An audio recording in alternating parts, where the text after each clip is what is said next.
Shalom Chavrim, I'm Stephen Ben-Nun. You're watching Israeli News Live. It's a world of Ein Shalom, friends. And as I've been shared with by a friend that I have in Israel that just wrote me recently, me and a few other people that he actually included in on this, was saying in his letter to the different people that he wrote this to that he believes from inside information that he has, people, as he said, is in the know, that Israel is about to go to war. This time, though, he's talking about Hezbollah, Syria, Iran, and all these nations being taken out pretty much at one time. Well, that's kind of interesting because the Times.co.uk was reporting that the pummel the bases missed the men, Israel's invisible war in Syria, and how that General Eshkenot, Gadi Eshkenot that is, talks about how that since 2017, Israel's been fighting a secret war inside of Syria, targeting Iran as they go through this war.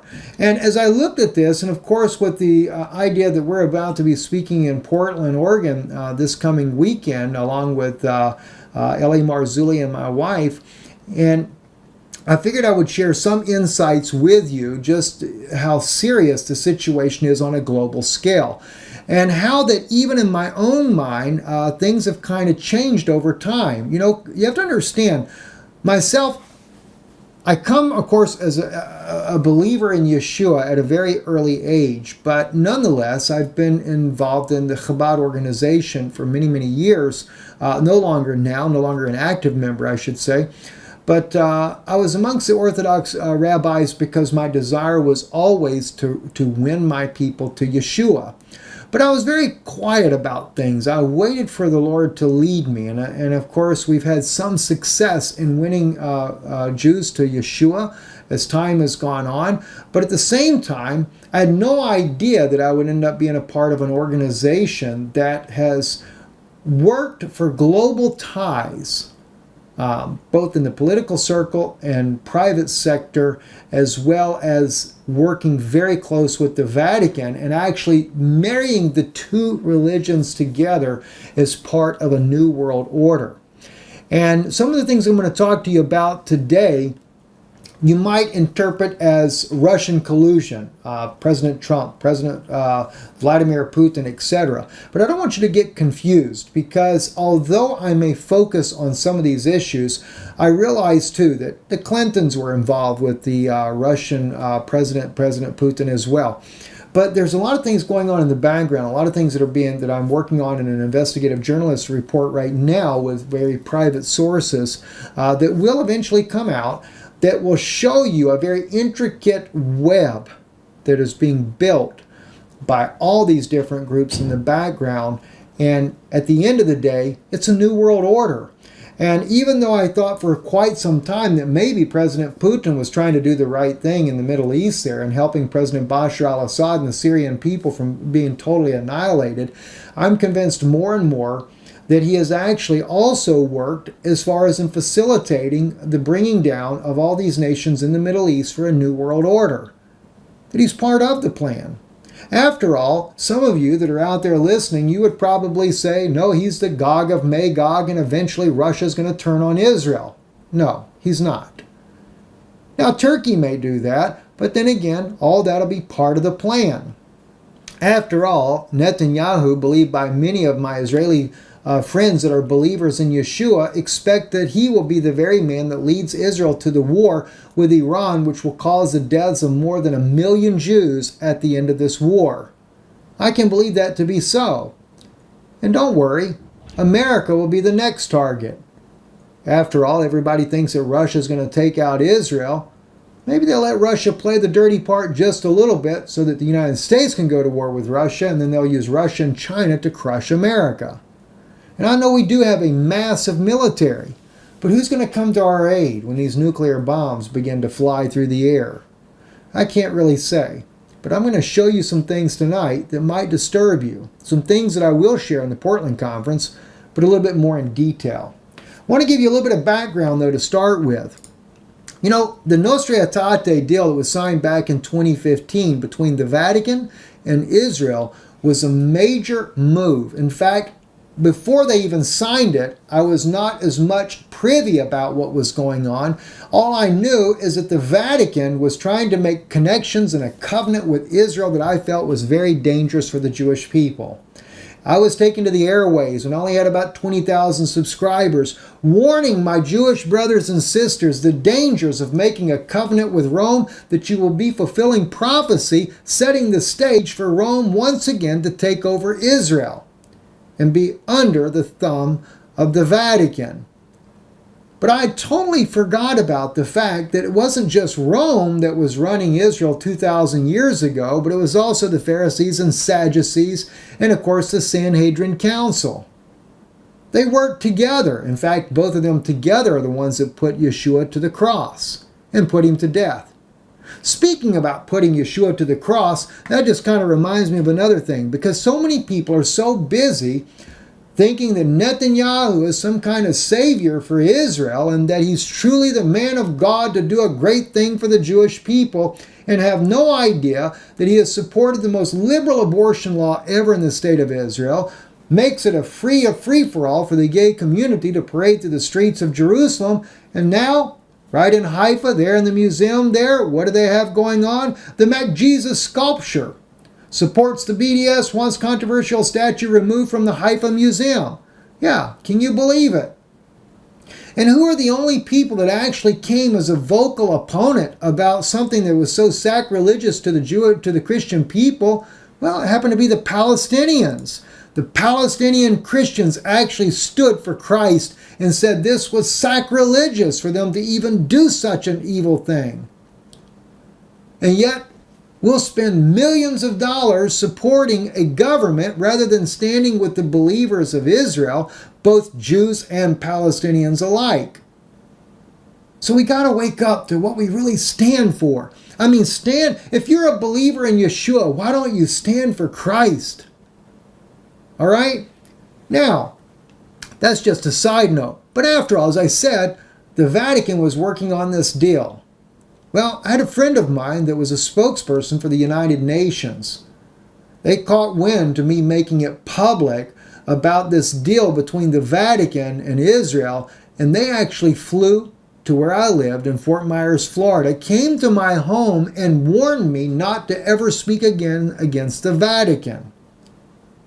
Well, oddly enough, this person was an evangelical, but like myself, also a Jew, and a member of what? The Chabad organization of Jews. Not only a member of the Chabad organization of Jews, but was also a former Roman Catholic. Wow, what do you know? Very interesting connection. Now, at the time, I was being warned that I was causing a major problem and that the Catholic Church in Israel was about to sign a historic agreement, but I was causing problems because certain Orthodox Jews in Israel listening to my channel didn't want anything to do with this deal. I didn't even realize at the time it was the Nostra Aetate. But that's exactly what it was. And of course, I was already blasting the evangelical covenant that was going on between the Vatican and the evangelicals. You know, Kenneth Copeland and how they had their big meeting and they sent the Vatican envoy, Pope Francis sent his own Vatican envoy, Tony Palmer, to the Kenneth Copeland the Big Fish Conference, as Tony called it, to bring them into the fold. That was right before that was in 2013, and of course right before Pope Francis would go and hold his communion service in the upper room right above King David's tomb. They're clarifying, fulfilling biblical prophecy of Obadiah, where it says that they would drink upon God's holy mountain. Yeah, that was the Catholic Church fulfilling prophecy. And of course, the signing of the Nostra Aetate a year later galvanized that relationship. Now, some would say that's the one world religion. But in reality, the one world religion between the Vatican and, of course, the Jewish people galvanized also the world's governments. Because you have to understand, all world leaders go to the Pope of Rome and bow and kiss his feet. Kind of like what happens in amongst the Chabad movement, which the Chabad movement is bringing most of Judaism under their own wing, because the Chabad movement is a major, intricate part of Jewish movement that is dominating the entire globe. Now you have to understand, many people that are members of the Chabad, everyday Orthodox Jews, they have no idea, just like most Catholics have no idea, that the Catholic Church dominates global politics and global events around the world. Same thing goes along with the Chabad organization. Most Jews that are part of a Chabad synagogue or whatever may never have any clue just how deep those connections go. But I can tell you from personal experience, being a member of the Chabad organization myself and being a business owner for many, many years, actually more than 20 years I was a business owner, how close of a network we have as family. Every Jew there was did business with me because the family sticks together. If you have need of money for your business, not a problem. The Jewish family will work together. They'll give you the money you have need of with very little ever expected in return other than paying your debt. Once I felt in my heart to really reach out to my people, though, I had to close my business. I had to satisfy the debt that had been given to me by very wealthy Chabad Jews that I knew as well. Now, the debt wasn't severe. I'd only had to buy a few different asset vehicles that were part of the business that I was working with. But in order to satisfy that debt, though, even my wife had to give up her piano. A piano she'd worked very hard for to be able to pay for. It took that in order to satisfy the debt because we wanted to be, as Yeshua said, "Oh no man, nothing." So we've moved on, and that's kind of give you a little bit of a background of how that works now. But all the Jews, even the Jewish Congress, they come to the Orthodox, like you have here. This is back from 1991, the video that you see on your screen here, Jewish Congress, Jewish Unity. This is, I think this Rabbi Fisk is on here, who's the guy in the light-colored jacket with the little cap. But he's coming to Menachem Schneerson, who was what most Orthodox Jews believe to be the Messiah. He died in 1994, though he never claimed it himself. He's still revered as if he were a Messiah. But in this case here, Rabbi Fishkin comes there, and he's seeking a blessing from Rabbi Schneerson. And of course, he is a member of the Jewish Congress. I only bring this up to show the unity that the Chabad organization does, because the Chabad organization controls globally practically every nation they have the ties with.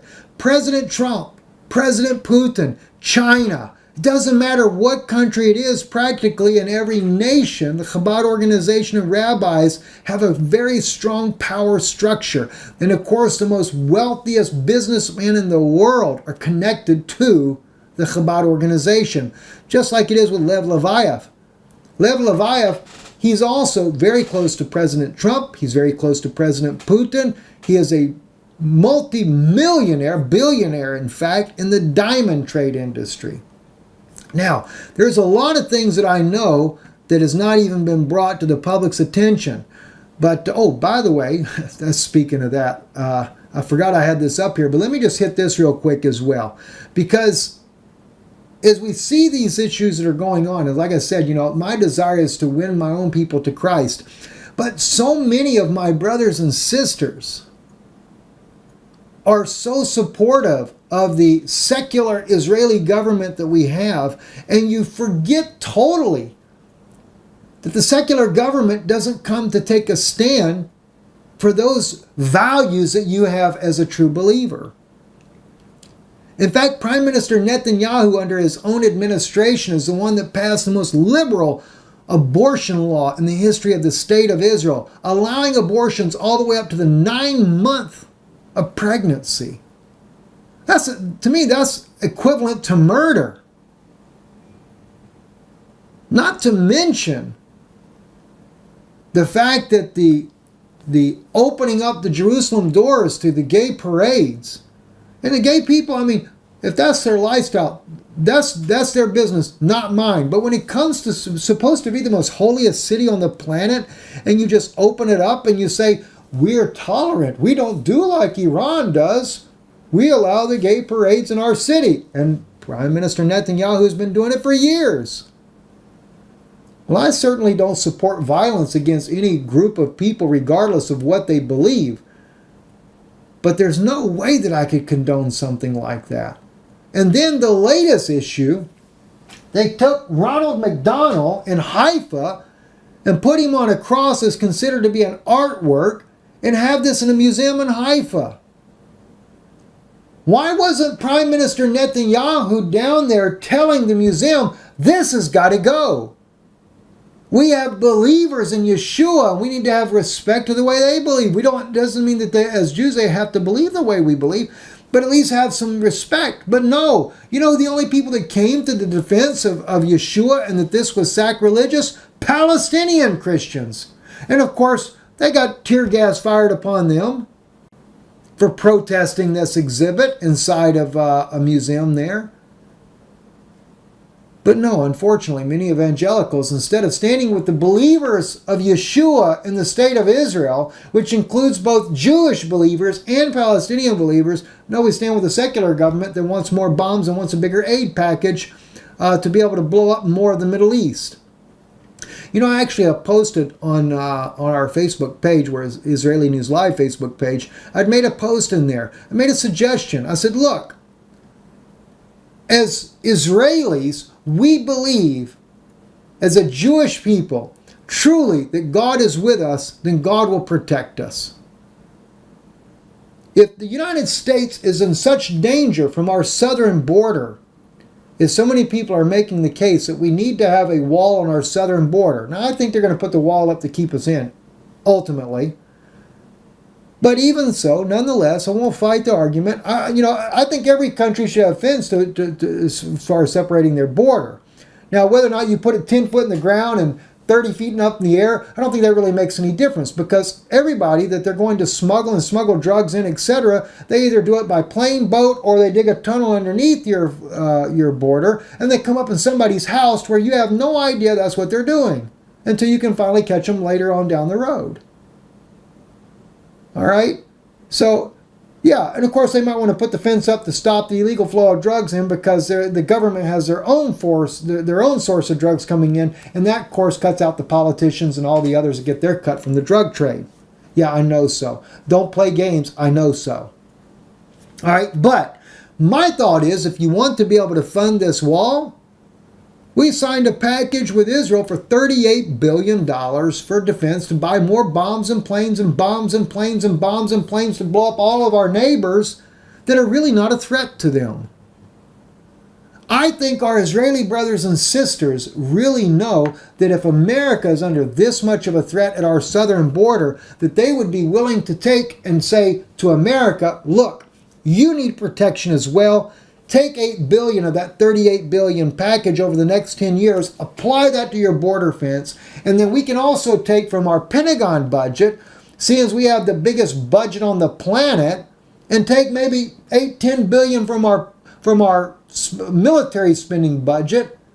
Not talking about the raises for the military, but we got a lot of other wasted money that we really don't need, and put that to building the border fence. And before you know it, you'll have a border fence with no problem, and Trump can be all happy and fuzzy inside. But that's not the reality, friends. You know what the reality is? All these different world leaders are working behind the scenes to bring about a new world order. And of course, these religious groups is part of it. By the way, I thought it was interesting, Treasury Secretary Stephen Mnuchin to brief lawmakers on Thursday about easing sanctions on companies linked to Putin friend. I know a lot of those links, and I know a lot of their companies and their LLPs and their LLCs. Some of the information has been shared with me recently that would probably make every investigative journalist on the planet jealous to know just how deep it goes with the money laundering, the drugs that come in, and of course the diamonds that are being used to launder money, and the real estate empires that are being used to launder money.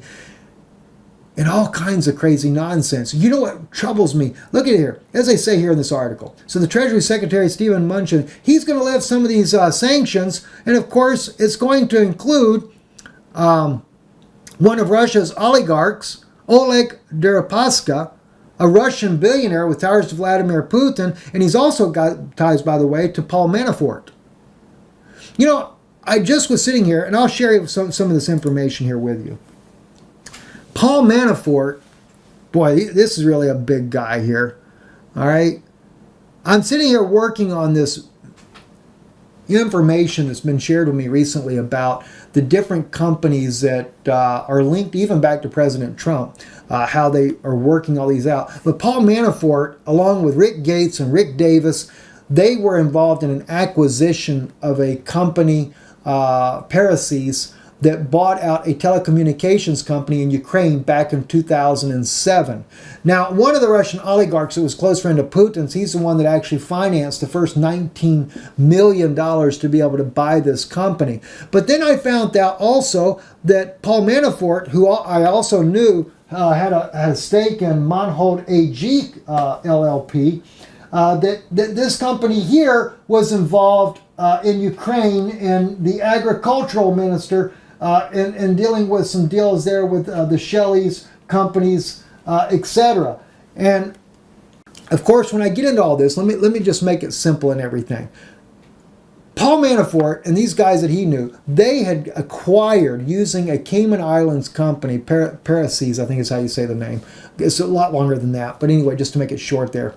They acquired this television company out of Ukraine, and it was used to actually they used it for propaganda to control not only who would get into power, which include Yanukovych at that time, but also it would be used to help to stimulate the Maidan coup later down the road.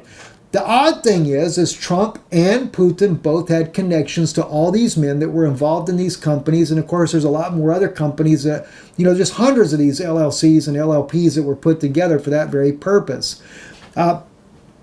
As well, I discovered one thing about Yanukovych that I did not know at the time, and that was that Yanukovych was put into power with the help of the United States and with Russia in order to skim off millions and millions of dollars from the Ukrainian government and to move that money into other accounts, including wealthy Russians, wealthy Americans, wealthy British, etc. Really, the point in all this is, what's really going on? When they talk about the collusion between Donald Trump and President Putin, yes, there is a connection. And it gets even deeper. And unfortunately, I've been given some information that definitely connects the two together. But you know what? If it would have been for a situation where we could just avert a nuclear war or World War III, as I said in the very beginning, so what if they colluded together? But what I'm discovering is just like the connection with Putin and Hillary Clinton and Bill Clinton and all the other issues that go on with the Democrats, they're all guilty. And they're all working for one major goal, and that is a new world order. The only difference is they each want their share of the pie. And even though I thought at one time, like I said, that Putin might have been a pretty good guy, he's also working for the same thing. And in reality, when it comes to the Maidan coup in Ukraine, I can't help but think now that Putin knew just as much as the United States did, which it wasn't President Trump, as President Obama, and they both were involved in it. Now, maybe it got out of hand. Maybe the CIA wanted to take control of the country, and Putin and his friends wanted control of the country. And of course, they ended up with the coup because it didn't go as planned. And so the United States is trying to take it, Russia's trying to take it, and now they're all fighting over all the monies. Well, that's only part of the problem. But the other issue is just like it says here, the odd Chabad connection between Putin and Trump. And of course, as I said, the Chabad organization has many oligarchs in Russia that are a part of it. And it also has many in the let me put it like this, in the upper part of the Chabad movement, many of them that are involved there for far more sinister purposes. Like Lev Leviev, the multi-billionaire who gives millions of dollars to the Chabad movement. Now, there are many Jews too that are part of the Chabad movement that love God with all their heart, and they're there for what they believe to be a greater purpose. But I'm watching a new world order come out of this. And unfortunately for my Jewish brothers and for the Christian friends and brothers and sisters that I have as well, I'm trying to warn them, you are in a very dangerous mix, and you have no idea just how dangerous this mix really is. Now, I'll share some more things with you here. Let's see what I can do here. That's not the one I want to go with. Let me see. Go back up over here to the news here. Okay. They got this other issue. Fixated on collusion. Democrats seeking again to subpoena interpreter of President Putin-Trump meeting. This is all a charade, friends. Every bit of this is just a charade. But here's the one thing that gets me. All right? This article came out. China poised to overtake U.S. economy in 2020. And as I mentioned to you the other day, Israel and China and their connections are at a monstrosity. Israel began moving all of America's companies over, and the wealthy Jews of America began to move their companies into China back in the 80s and 90s. They knew that it's going to be a new global new world order. They knew that they're going to take down the United States eventually, right? Now, the other thing too, this is an older article back in September, but I wanted to bring this up as well. Russia's chief rabbi reportedly paid secret visit to Iran on a trip organized by Putin. And Iran didn't like this very well, but Putin insists that he be allowed to go.